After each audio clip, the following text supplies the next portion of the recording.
It begins before the high sun has conquered the sky.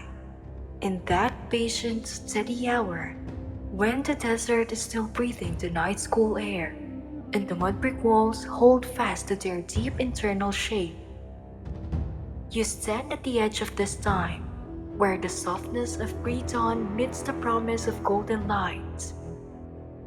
The air here carries the faint, dry scent of sand mixed with the promise of damp earth, drawn from the great river that sustains everything. The structure itself is a testament to gentle ingenuity, built from the rich, dark silt of the Nile, mixed with straw and left to cure under the patient sun. These walls are thick, a boundary against the intensity of the world outside. You can feel the coolness radiating from the earth itself, traveling up through the floor of beaten clay and into the core of the dwelling. It is a quiet moment before the morning preparations begin in earnest. A moment when the village rests, poised between one day and the next. The stillness is so profound that even the light seems to move slowly, filtering through the small, high windows, painting thin, hesitant stripes of silver across the woven mats on the floor, promising that even when the day grows loud and bright, there will always be this gentle, steady core of dark, comforting rest waiting at the heart of the home.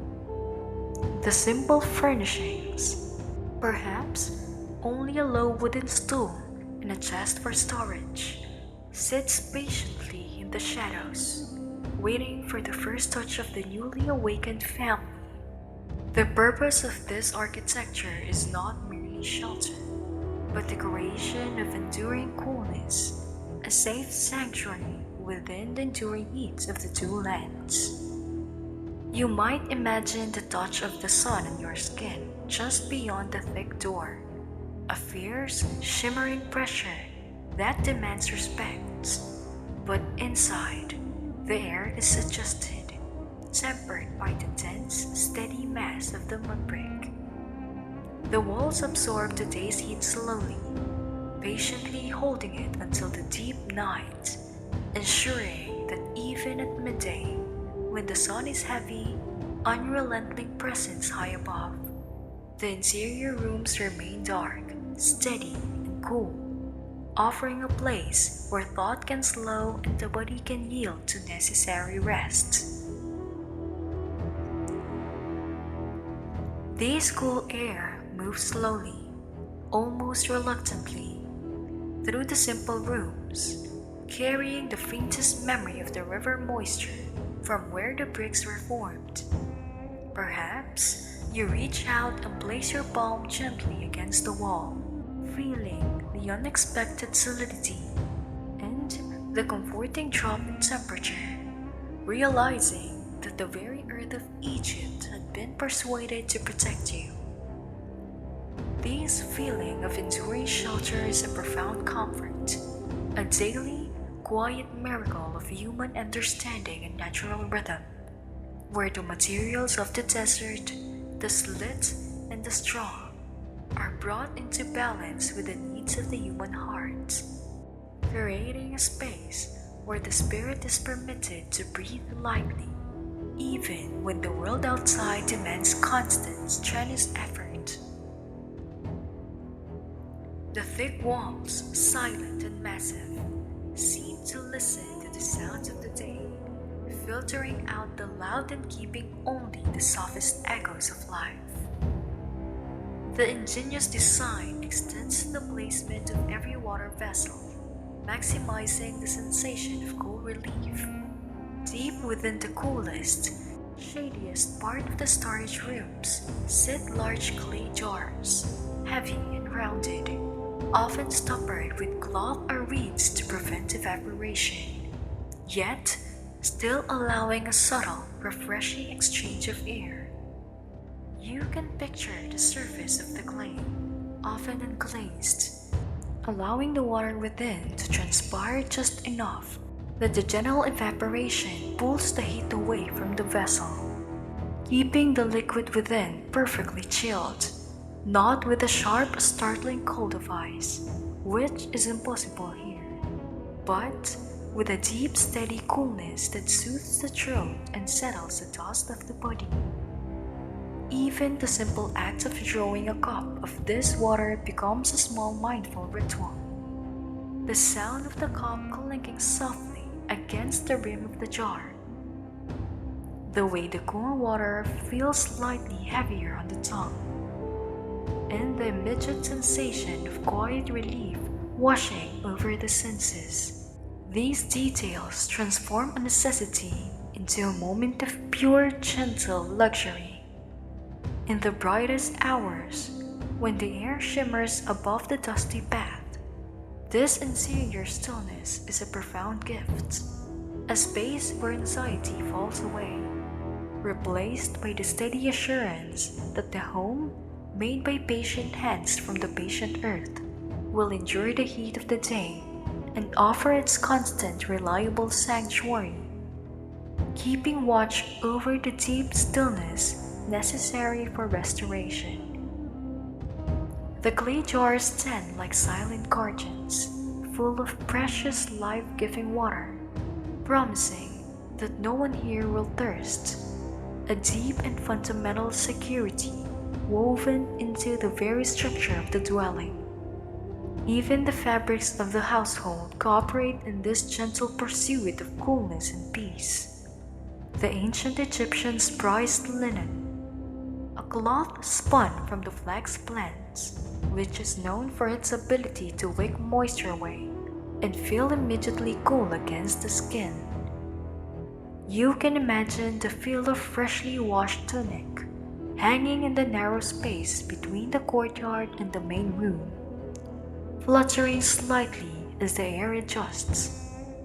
It is a crisp, bright white that seems to absorb the shadow, refusing to hold the sun's warmth. A textile born of meticulous effort, the rhythm processes of weaving and preparation that takes place every day. Think of the linen mats spread across the clay floor, thin and cool, a smooth surface for resting or performing simple tasks. Their subtle patterns of weave, a soft labyrinth for the eye to follow as you settle down for a midday reprieve. The chairs are often simple, carved wooden stools, offering only minimal contact with the body, prioritizing airflow and lightness. But even these are softened with a small woven cushion, providing just enough give to invite you to rest your weight gently. Everything in this space speaks of intentional simplicity and measured comfort, designed not for extravagance, but for the peaceful endurance of the days and the restorative silence of the nights, always centered on the core necessity of maintaining a cool heart in a landscape defined by golden fire. The women of the household might be seen tending to the weaving, their fingers moving with practiced and hurried grace, the soft rhythmic thud of the loom providing yet another layer of predictable, peaceful sound to the sheltered space. As the morning deepens and the heat begins its slow, deliberate climb, the heat of the home shifts to the preparation of food, a labor that centers around a bustling, sun-drenched courtyard. This open space is where the clay oven, a sturdy rounded structure, stands, patiently absorbing the heat that will transform grain into the staff of life. You can imagine the smell beginning to rise, slow and comforting, long before the loaves are ready. The earthy, warm fragrance of the emmer-wet flour, and perhaps a touch of salt, the simple, honest sense of creation. There is a deep, slow rhythm to the preparation, the patient grinding of the grain on the heavy stone quern, the sound of a soft, continuous rasp that speaks of industry and survival. Then comes the kneading, often done with the hands in wide, rhythmic movements, shaping the dough into simple loaves, cones, or flat discs ready for the oven. This daily bread is the anchor of the Egyptians' existence, a tangible connection to the fertile black land that the Nile gives to the desert. The smell of the warm bread, slightly nutty and wholly satisfying, drifts gently from the courtyard and settles into the cooler air of the main rooms. A perpetual, aromatic guarantee of nourishment and peace, a scent that defines the very essence of home. The preparation of sustenance involves more than just the staples. However, branching out into a subtle palette of tastes drawn from the cultivated gardens and the fertile banks of the river. You can picture the small clay pots of herbs being tended in silvers of shade, the bright green mint, the delicate leaves of dill, or the sharper, earthy notes of cumin and thyme. These small aromatic additions transform the simple diet of bread, vegetables, and fish into something rich and nuanced, allowing the palate to find small moments of daily delight. Perhaps there is the deep, earthy smell of onions and garlic being slowly softened in vegetable oil, or the cleaner, sharp scent of river fish brought home fresh that morning. Even the simple beverage of beer, the staple drink, is present in its clay jar, waiting to be drunk through a reed straw to avoid the sediments. This beer, slightly dry and refreshing, carries the faint familiar taste of malted grain, a gentle, lower alcohol drink that provides calories and a measure of relaxation after the heavy labor of the morning. You might sit on a low stool in a deep shade, watching the dust motes dance in the light shafts from the high window, and feel the gentle, settling weight of this simple, complete meal, where every ingredient is a gift of the river, prepared with careful, patient reverence for its origin. The steady rhythm of water acquisition is a crucial part of the midday soundscape, usually taking place near the riverbank or the edge of the irrigation ditches. The men and women utilizing the shadoof are engaged in a repetitive, gentle dance with gravity, lifting the heavy bucket only to have the counterweight gently lowered again. The sound is a slow, methodical punctuation mark on the hours, reassuring in its constancy. Imagine that sound drifting towards the house, a slow, continuous squeak and splash that anchors the village to the lifeblood of Nile, confirming that the land is being tended and that the crucial work is proceeding with patience and grace. This gentle labor is a source of profound, understated security. It promises the continued fertility of the fields, the sustenance of the family, and the cool water waiting in the clay jars inside. These feeling of reliable, measured efforts contrast sharply with the frantic pace of worry, replacing anxiety with the deep satisfaction of predictable, essential work, a rhythm that the body and mind can yield to without resistance, sinking deeper into the feeling of sheltered repose. Even the animals who share this gentle space contribute to the sense of safety and established rhythm, acting as quiet, warm companions to the domestic scene. The most revered of these, of course, is the mew, the cat, whose presence is woven into the very fabric of Egyptian life, both as a valued hunter and as beloved domestic deity. You can imagine a cat, sleek and patient, curled up on the sun-warmed floor of the courtyard, adjusting its posture slowly as the day progresses, seeking out the most comfortable patch of shade beneath a low stool or the edge of a woven basket. Its steady, deep purr is a sound of complete, utter contentment, a small, continuous vibration that acts as a gentle reassurance against the restlessness of the world. These companions offer more than affection. They are silent sentinels, keepers of the grain stores, and protectors against the unwanted intrusions of pests and reptiles. It is easy to picture the slow blink of its eye as it watches the courtyard activity, the patient, unhurried energy that mirrors the deep, steady calm sought by the household. Other animals also share the space. Perhaps a gentle gazelle, kept for its quiet grace, or a clutch of pet doves and geese, adding soft wing beats or a gentle cooing to the ambience.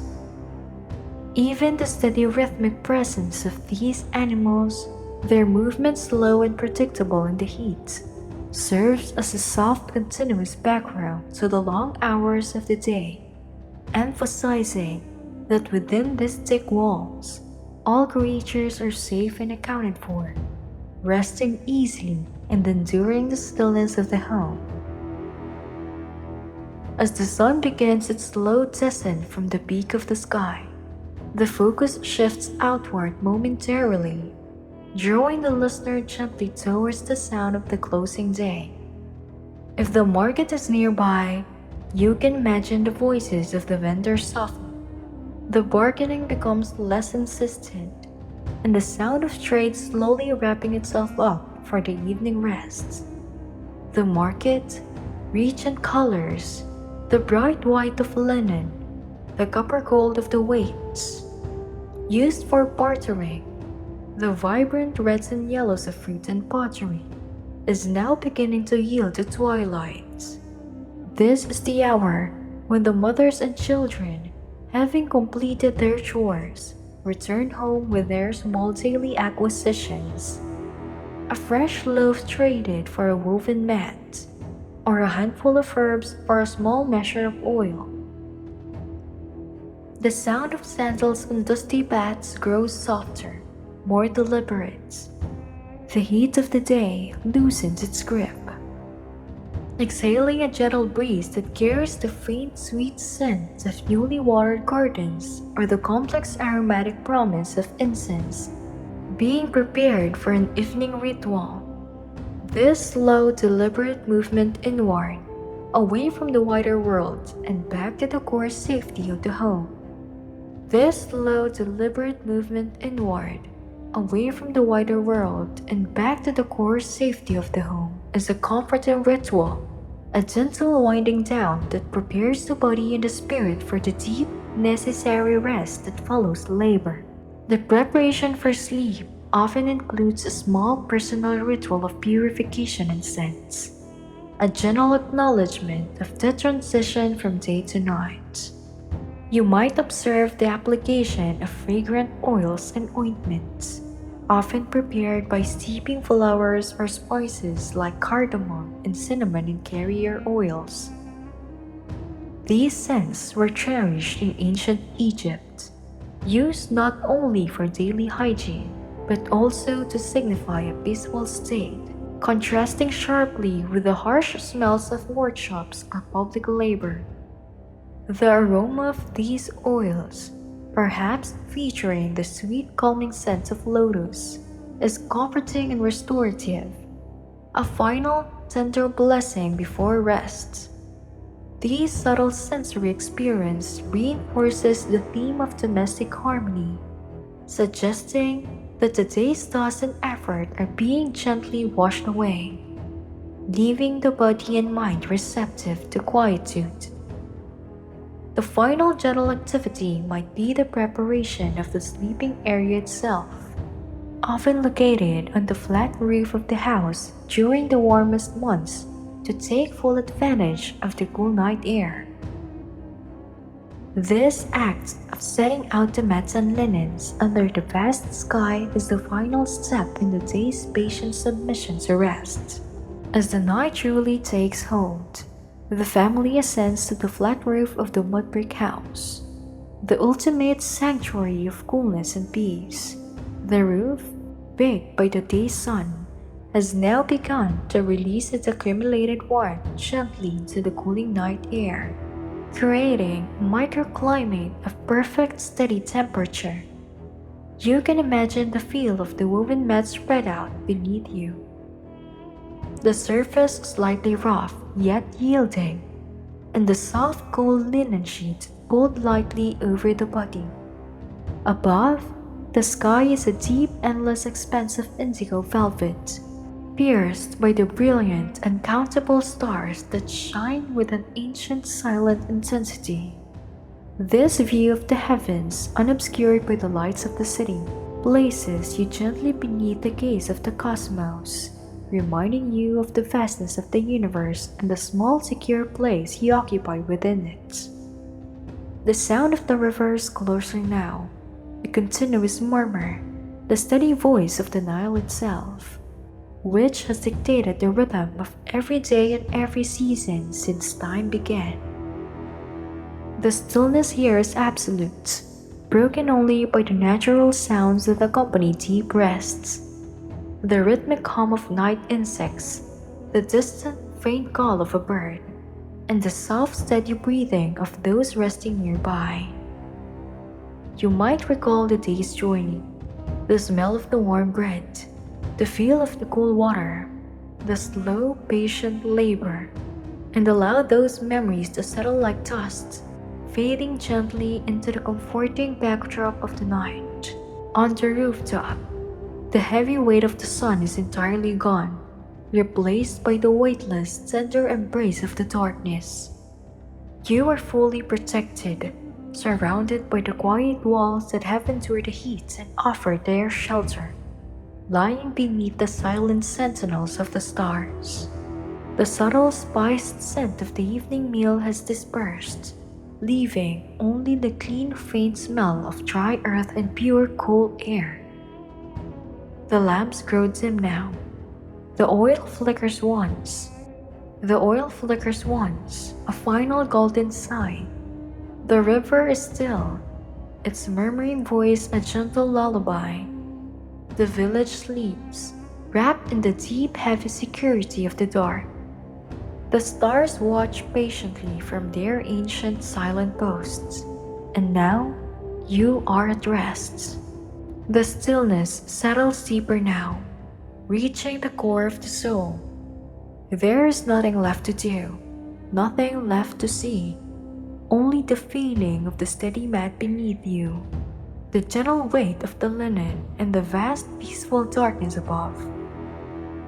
The rhythms of the day, the labor, the heat, the sound of the loom and the shaduf have all receded, replaced entirely by the slow, continuous hush of the night. You are floating on a sea of quiet air, cradled between the enduring strength of the earth below and the limitless expanse of the heavens. Every breath is slow, every thought drifts away like smoke from dying embers of the oven.